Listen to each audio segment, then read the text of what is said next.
चला महाशिवरात्र स्पेशल भाग 2 मध्ये आपण बघूया की नवग्रह खुश तर सारी दुनिया खुश। मग यासाठी आपण महाशिवरात्रीला काय उपाय करू शकतो महादेवांपाशी, तेव्हा आपले नवग्रह खुश होतील। तर नवग्रह खुश करून घेण्यासाठी पहिल्यांदा सूर्य खुश करून घ्यायचा असेल आपल्याला तर गुळ आणि पाणी महाशिवरात्रीच्या दिवशी महादेवांना नक्की घाला।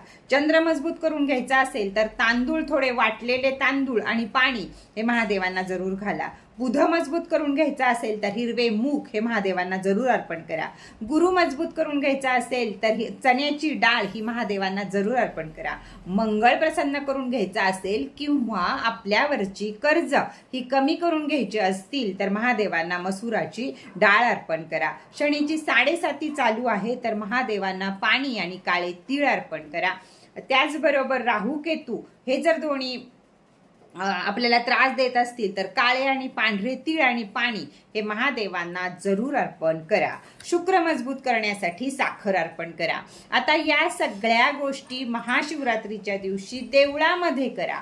पण जर नाही जमलं, शिवरात्रीला खूप गर्दी असती देवळामध्ये, आपल्याला हवं ते जमत नाही, तर त्यावेळी घरातली जी कोणती आपली पिंडी असेल महादेवांची त्याच्यावर ते सगळं अर्पण केलं तरी चालेल। किंवा असाधारण महत्व असणारी मातीची पिंडी स्वतः हाताने तयार करून किंवा बर्फाची पिंडी स्वतःच्या हाताने तयार करून त्याच्यावर सुद्धा तुम्ही या सगळ्या वस्तू वाहू शकता आणि घरातल्या घरात बसून सुद्धा नवग्रह खुश करून घेऊ शकता। एक लक्षात घ्या की महादेवांना पाणी सगळ्यात प्रिय आहे, पाण्याचा अभिषेक हा सगळ्यात प्रिय आहे। त्याचप्रमाणे पंचामृत आहे, दही दूध सगळं आहे, पण कलियुग आहे त्यामुळं उगाचच दुधाच्या पिशव्या महादेवांच्या अंगावर ओतू नका। त्यापेक्षा चमचाभर दूध महादेवांना घालत जा आणि बाहेर गरीबाची मुलं बसलेली असतील त्यांना ते बाकी साहित्य देत जा।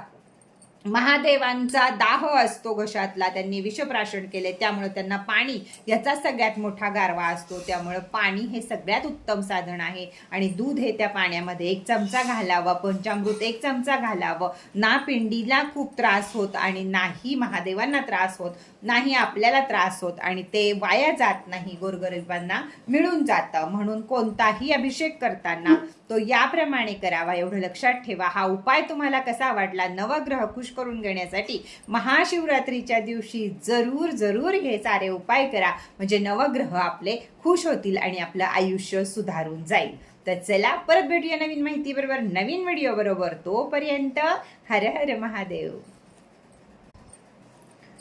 नमस्कार, शिवरात्र स्पेशल भाग 3 मध्ये आज आपण पाहूया की 2 दिवसावर शिवरात्र आली आहे, त्यामुळे मी मोठे व्हिडिओ करण्यापेक्षा हे व्हिडिओ करत आहे।